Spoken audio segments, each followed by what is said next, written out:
Good morning बच्चों, आप सब कैसे हैं। उम्मीद है आप अपने घरों में स्वस्थ एवं सुरक्षित होंगे।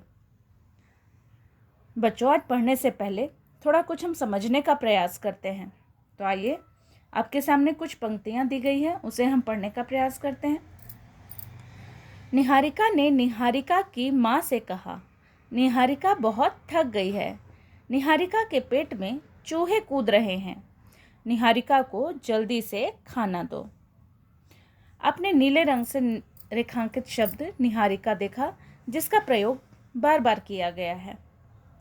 निहारिका शब्द एक बालिका का नाम है और इस कारण ये कौन सा शब्द है? संज्ञा शब्द है। हमको पता ही है कि किसी व्यक्ति, वस्तु, स्थान, प्राणी या भाव के नाम को हम लोग संज्ञा कहते हैं। तो यहाँ पर निहारिका शब्द भी संज्ञा है। लेकिन जब हमने इस शब्द का प्रयोग वाक्य को पढ़ते समय बार बार किया तो इससे हमारी भाषा में कुछ अलग सा ही प्रभाव आ जाता है। हमारी भाषा सही नहीं लगती, वो कुछ अलग सी लगती है। इसलिए हमें इसे ठीक करके लिखने के लिए या अपनी भाषा के प्रभाव को सुधारने के लिए कुछ शब्दों का प्रयोग करना पड़ता है और यही शब्द सर्वनाम कहलाते हैं। तो आज हम सर्वनाम के विषय में पढ़ेंगे। अब हम ये समझने का प्रयास करते हैं कि सर्वनाम शब्द कैसे भाषा को सुधारने में या उसके प्रभाव को बढ़ाने में हमारी सहायता करता है। तो इसी वाक्य में देखिए, हम सर्वनाम का प्रयोग करते हैं और ये भाषा कैसे बन जाती है। तो आइए देखते हैं। निहारिका ने अपनी माँ से कहा, मैं बहुत थक गई हूँ। मेरे पेट में चूहे कूद रहे हैं। मुझे जल्दी से खाना दो। इन वाक्यों में निहारिका की जगह अपनी, मैं, मेरे तथा मुझे शब्द आदि का प्रयोग हुआ है। यही सारे शब्द सर्वनाम कहलाते हैं। सर्वनाम शब्द को हम दो भाग में बांटते हैं, सर्व प्लस नाम, यानी सबके लिए नाम। ये शब्द नाम के बदले प्रयोग किए जाते हैं और इनका प्रयोग करने से हमारी भाषा जो है वो सुंदर बन जाती है। तो बच्चों, आज के इस वीडियो में हम सर्वनाम के विषय में पढ़ेंगे। तो आइए हम अब इसकी परिभाषा देख लेते हैं। तो हम सर्वनाम की परिभाषा देख रहे हैं। जो शब्द संज्ञा के स्थान पर प्रयोग किए जाते हैं उन्हें सर्वनाम कहते हैं। इसका उदाहरण हमने पीछे देखा ही, जैसे मैं, मुझे, तेरा, मेरा, ये सारे शब्द सर्वनाम कहलाते हैं। बच्चों, संज्ञा के बाद हमने लिंग और वचन भी पढ़ ही लिया है। तो जब हम सर्वनाम का उपयोग कर रहे हैं तो उसके बारे में कुछ बातें जाननी जरूरी है। तो आइए देखते हैं। सर्वनाम शब्द पुल्लिंग और स्त्रीलिंग दोनों में एक जैसे रहते हैं। केवल क्रिया के द्वारा ही हम लिंग की पहचान कर पाते हैं।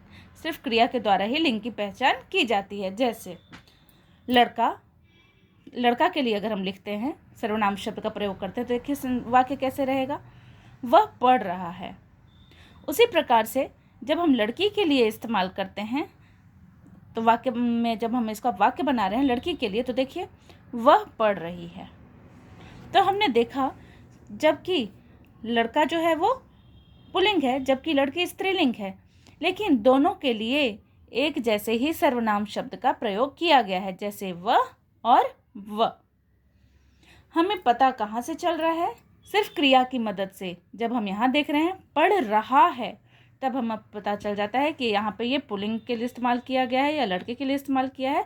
उसी प्रकार से जब हम दूसरी पंक्ति में देख रहे हैं पढ़ रही है, तब हमें पता चलता है कि ये लड़की के लिए प्रयोग किया गया है। तो सर्वनाम दोनों में ही, स्त्रीलिंग और पुल्लिंग दोनों में ही समान रहते हैं, लेकिन हम इनकी पहचान कैसे कर सकते हैं? क्रिया की मदद से। दूसरी बात ये ध्यान देने योग्य है कि सर्वनाम के भी एक वचन तथा बहुवचन रूप होते हैं। आपको तो याद ही होगा, एक वचन जिससे हमें किसी एक संख्या का पता चले संज्ञा शब्द के। उसी प्रकार से जब एक से अधिक के लिए पता चलता है, वहाँ क्या होता है? बहुवचन। तो यहाँ पे ये बताया गया है कि सर्वनाम शब्द का भी एक वचन तथा बहुवचन दोनों रूप हो सकते हैं, होते ही हैं। जैसे यहाँ देखिए, एक वचन के लिए अगर मैं, यहाँ पे एक व्यक्ति के लिए बात की गई है, तुम भी यहाँ पे एक व्यक्ति के लिए हो रहा है बात, वह, यह, इसे, उसे, ये सारे एक वचन शब्द हैं, है ना। तो सर्वनाम शब्द का प्रयोग यहाँ पर एक वचन के रूप में किया गया है। उसी प्रकार से बहुवचन में भी इसका प्रयोग हो सकता है, जैसे ये, वे, इन्हें, उन्हें, हम, आप, है ना। तो यहाँ पर क्या है, ये बहुवचन के रूप में इस्तेमाल किया गया है। तो हमने देखा कि सर्वनाम के लिए एक वचन और बहुवचन दोनों रूप का प्रयोग किया जाता है। इसी प्रकार से लिंग में स्त्रीलिंग और पुल्लिंग रूप में सर्वनाम दोनों ही रूप में समान होता है। उनकी पहचान हम क्रिया की मदद से कर सकते हैं। आइए अब देखते हैं सर्वनाम के भेद। सर्वनाम के 6 भेद होते हैं। देखते हैं कौन कौन से। पुरुषवाचक सर्वनाम, निश्चयवाचक सर्वनाम, अनिश्चयवाचक सर्वनाम, प्रश्नवाचक सर्वनाम, संबंधवाचक सर्वनाम और निजवाचक सर्वनाम। इस तरह से सर्वनाम के कुल 6 भेद होते हैं। सबसे पहला सर्वनाम है पुरुषवाचक सर्वनाम। तो आइए इसको समझने का प्रयास करते हैं। जिन सर्वनाम शब्दों का प्रयोग बोलने वाले, सुनने वाले अथवा अन्य व्यक्ति के लिए किया जाता है, उन्हें पुरुषवाचक सर्वनाम कहते हैं। जैसे मैं, तुम, वह, यह आदि। आइए पुरुषवाचक सर्वनाम को कुछ और उदाहरणों के माध्यम से समझने की कोशिश करते हैं। जैसे कि यह चित्र देखिए, बालक अपने बारे में बता रहा है, मैं पढ़ रहा हूँ। तो मैं का प्रयोग इसने, बोलने वाले ने, खुद के लिए किया। तुम क्या पढ़ रहे हो? वह पढ़ रहा है। तो हमने क्या पढ़ा था अभी डेफिनेशन में, परिभाषा में हमने क्या पढ़ा था कि सर्वनाम शब्दों का प्रयोग जब बोलने वाले के लिए, सुनने वाले के लिए और किसी अन्य व्यक्ति के लिए किया जाता है तो वहाँ पर पुरुषवाचक सर्वनाम होता है। तो यहाँ पर बालक ने अपने लिए इस्तेमाल किया। यहाँ पे माँ ने अपने पुत्र से या किसी दूसरे अन्य ने किसी दूसरे से पूछा, तुम क्या पढ़ रहे हो? उसी प्रकार से कोई बता रहा है, वह पढ़ रहा है। तो यहाँ पे ये तीनों शब्द, मैं, तुम, वह, ये सब बोलने वाले, सुनने वाले और किसी अन्य के लिए प्रयोग किए गए हैं। अतः यहाँ पे पुरुषवाचक सर्वनाम है। बच्चों, पुरुषवाचक सर्वनाम भी 3 प्रकार के होते हैं।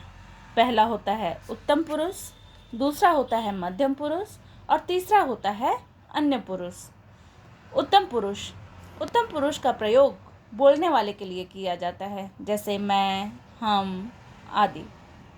उसी प्रकार से मध्यम पुरुष का प्रयोग सुनने वाले के लिए किया जाता है, जैसे तुम, तू, मेरा आदि। अन्य पुरुष अन्य व्यक्ति के लिए, जैसे वह, वे, उसका, ये, यह आदि।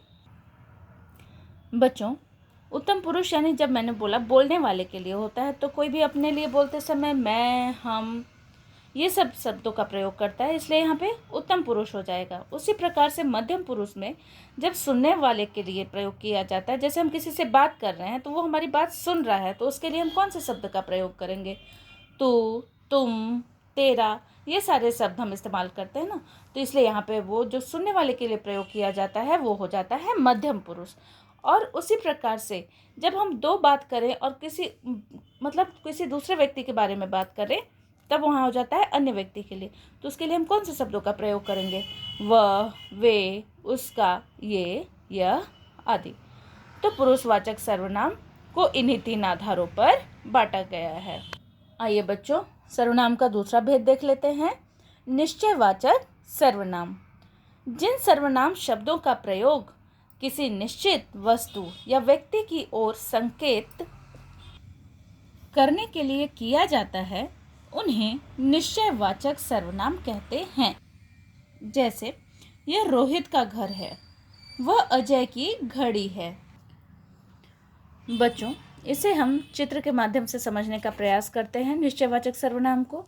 हमने बोला कि जिन सर्वनाम शब्दों का प्रयोग किसी निश्चित वस्तु या व्यक्ति की ओर संकेत करने के लिए किया जाता है उन्हें निश्चयवाचक सर्वनाम कहते हैं।